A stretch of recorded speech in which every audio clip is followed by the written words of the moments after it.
Ladies and gentlemen, the Double RT Boxing Show with Mr. A shall begin shortly.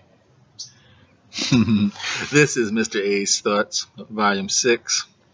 We're talking AJ's Freeze Out. Negative, positive. That's what we're going to talk about on Ready, Talk Boxing. I'm your host, Mr. A. Hit that thumbs up. Support your show, because this is your show. I'm just a host. We talk that boxing. The freeze out. If, AJ's words was, if Wilder doesn't give out of his fantasy, I would just freeze him out and not fight him. My take on that is, as a Wilder fan, I'm not dumb. I love boxing, and AJ has tremendous skills. Up until this statement, I thought he was doing a pretty good job, him and Eddie Hearn, into the mega fight negotiations, build up hype. I think this is going to be a drop ball right here. This statement, I will freeze him out. They both got lots of fights. They don't need each other. They just need each other for a mega fight. Now, Anthony Joshua, who has more available fights, because if he defeats Joseph Parker, he will have 3 belts, which in case means 3 mandatories rotation. Now, that being said, Deontay Wilder has his championship mandatories, but AJ can only fight one person at a time. Now, given that he fights probably about 2 times a year, he's one mandatory. He's gonna have to wait almost a good full year and a half to get that shot. So he's not freezing Deontay Wilder. He's maybe freezing the heavyweight division if they're gonna wait for AJ, And if anything, by them doing this, Deontay Wilder is just proving his fact even more. No one wants to fight him, because eventually, this is just Mr. A's thoughts. Please subscribe if you haven't heard this show before. It's Mr. A's thoughts. This is not a normally opinionated channel, or cover the channel. I usually do breakdowns and predictions, but I see a lot of people like to hear boxing talk, so we're gonna start doing a little more boxing talk, considering it is Ready Talk Boxing. Now, please subscribe, hit the thumbs up. Wilder, who has said, hey, pass the test. Then you got AJ saying, get the money. Now, if Wilder just stays in his lane, hey, he tried to fight Parker. I mean, he did try to fight Parker. He tried to fight AJ numerous times, call him out. Who cares what the money, whatever. He made it publicly known, I'm going to knock you out if we fight.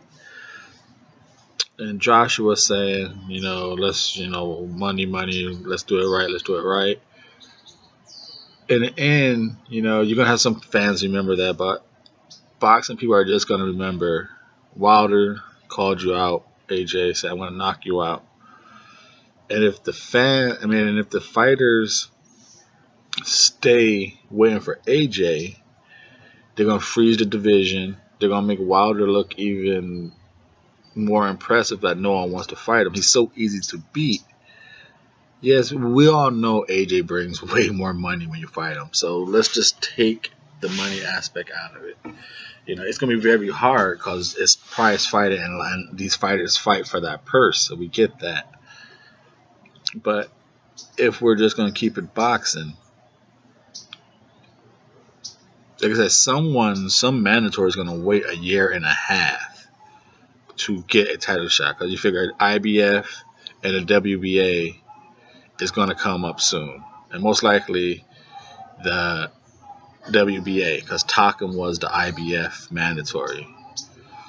So after this fight, he's going to have about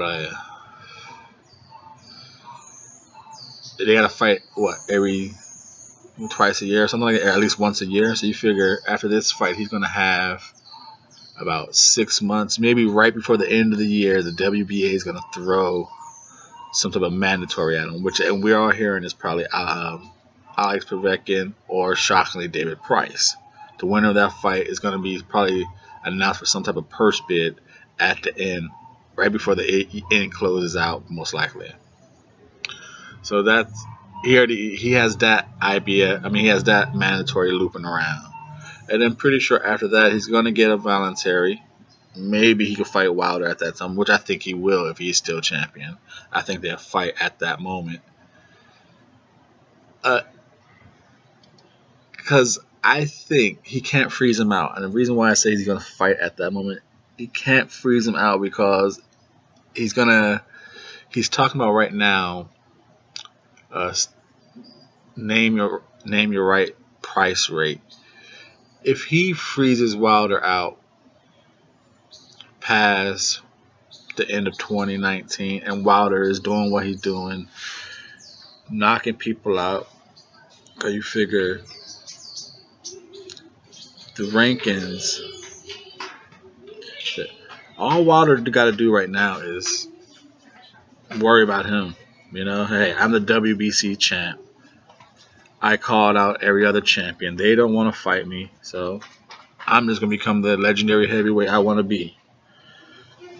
You can say whatever he is, his previous 40 opponents is always going to be remembered as come-up fights, warm-up fights, you know. If you go into the business of boxing and the career of Deontay Wilder, yes, you can easily shit on his opponents and all that, but it's a reason for it, you know, a late start. He's learning on the job. You know, you see everyone's career is like that. Anthony Joshua had it. He had a better amateur, earlier amateur. I shouldn't say better. He had an earlier amateur career, earlier start in boxing, so he didn't have to learn as much. You know, but even then, you know, you still heard the words. This guy is learning on the job. Deontay Wilder learned forever on the job. Who cares? But since he's been champion, they've both been doing the same basic thing. You know, now you figure the first ones in the WBO, IBF, and WBA, you got Alex Povetkin.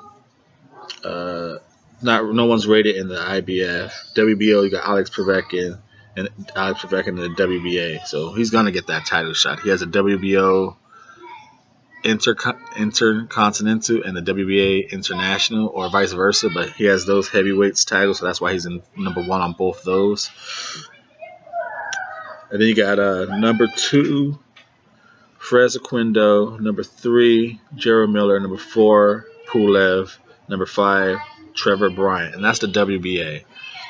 Okay, so Frez Aquindo, he's fighting Char, I believe it was, for the regular belt. Then maybe they get a mandatory shot, but Miller, we heard the rumors of fighting in New York with Joshua.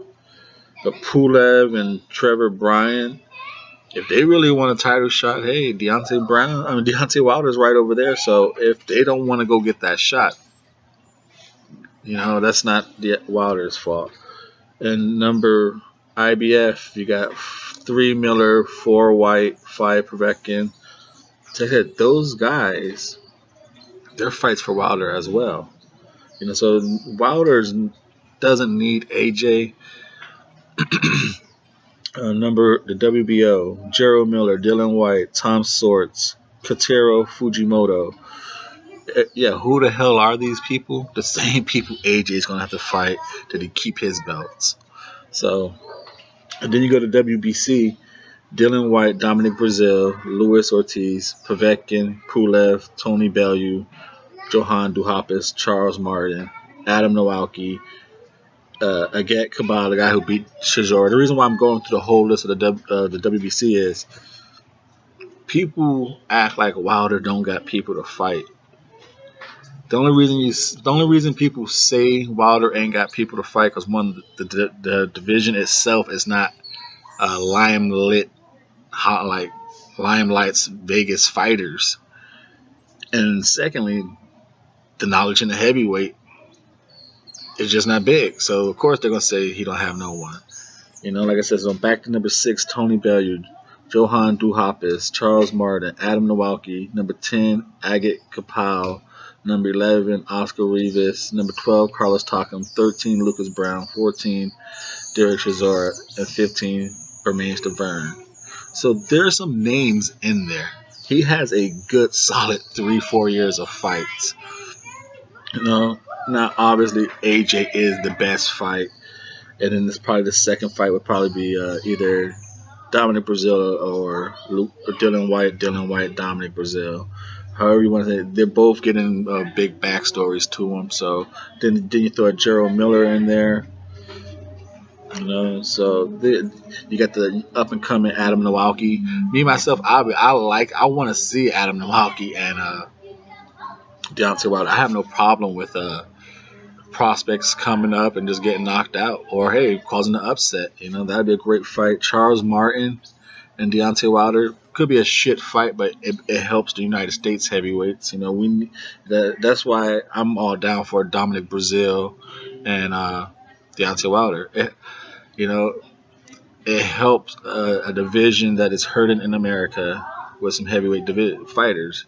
You know, and then I said, then you got for the WBO, you got Huey Fury, Jean-Pierre Augustin, Christian Hammer, Agate Kaba, Brian Jennings, LaRon Mitchell. So like I said, you got fighters out there. Like I said, who the hell were some of those people? But that's in Joshua's bracket, or Joseph Parker's bracket, I should say, right now. And then the bottom half, because the top half is basically the same for every bracket before, but Anthony Joshua's brackets, so people can stop acting like he has all the choices, you know. But Joshua and Wilder have about 4 big names in their brackets. Then the rest gonna be like, okay, who are these people? But let's go just from Alexander Yusunov, Guillermo Jones, Otto Wallen, Brian Jennings, Lucas Brown, Katario Fujimoto. That's the WBA list for Joshua, the bottom half, and that was from 10 on down. And then from, like I said, we could just go to the whole list really, because people realistically need to understand they really can't.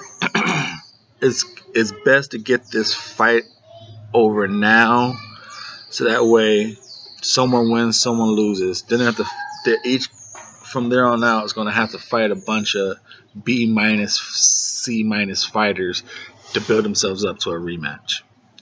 That's gonna be the best fight for them after this fight. You know, unless Joseph Parker somehow does something in the mix.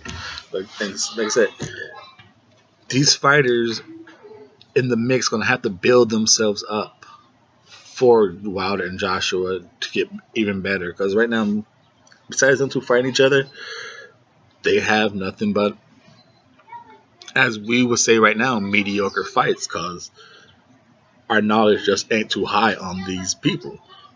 But they're good fights. There's a lot of good fights out there. Like I said, I think Deontay Wilder just right now in this time frame, who knows if these guys improve in the next 2 years. But in the next 2 years, Wilder has White, Brazil, Nowalki, Martin, and he could even throw a Takam in there.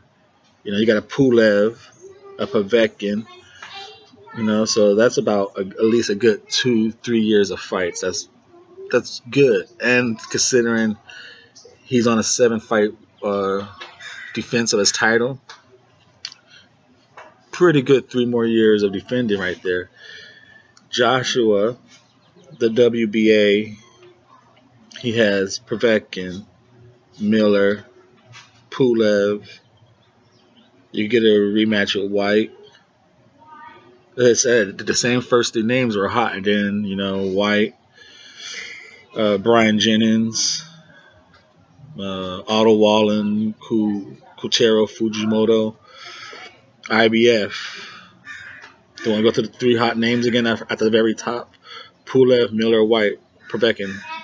The same ones Wilder could fight. So it's not like, oh, he has better choices. Then after that, it goes number 9, Charles Martin, a rematch.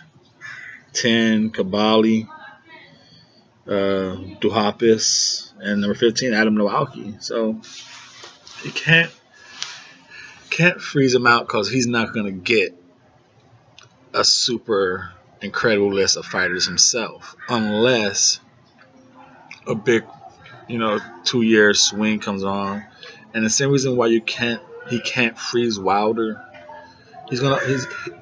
if he's saying Wilder's naming some ridiculous price right now, he's gonna overpay Wilder in the long run, because it's like Valentine's Day.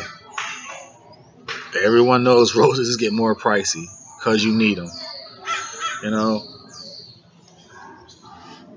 If Wilder is constantly knocking people out, getting close to that 50-0 record, getting 10, 11 title defenses, and he's calling you out saying, I'm going to knock you out, AJ. You got 3 belts. You haven't been fighting me. And then you freeze him, and all this time he's knocking people out. You're doing your thing. I believe the fans eventually will say, hey, you got to fight Wilder, bro. You got to fight him. Not only will the fans do it, the media. This guy called you out so many times. Overpay him. People ain't going to want to see Joshua fight anyone else except for Wilder. So this was a bad mistake on the freeze out statement. I know it's a long time to get it, but we came back to it. If I was Wilder, I'm done. I'm done with Joshua. Freeze me out and see what happens. You're going to overpay me drastically. If I keep winning, knocking people out, getting close to 50-0, people are going to want to see you and 3 belts take me on. And you're going to overpay me deeply now. Same thing like Billy Joe Saunders. Look what he's going to get paid in that Golovkin fight. He built it along so nicely. Wilder's going to do a Billy Joe Saunders move and get drastically overpaid. Play the freeze out. This is Mr. A. Mr. A's thoughts. Number 6. The Ready Talk Boxing Show. 18 minutes of support. Thank you. Hit that thumbs up.